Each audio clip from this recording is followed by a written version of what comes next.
Manipulating strings in JavaScript is a blast, and there's several ways to do it. Here, we'll capitalize the first letter of every word.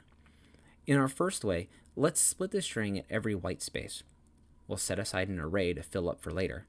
We'll iterate the array with a for loop. I first uppercase the whole word while grabbing it from the array. Then, using the ability to access strings like arrays, take the first letter, then slice the rest out, and switch to lowercase. Save that in the array. Finally, join the array and return it. The other way is to use array.map and function chaining. We'll just return the result after we convert the whole string to uppercase, then split it, and then use the map function on the resulting array, passing in another function that takes each word and slices it the same way we did in the last method, and then join the array and return that. Thanks for watching.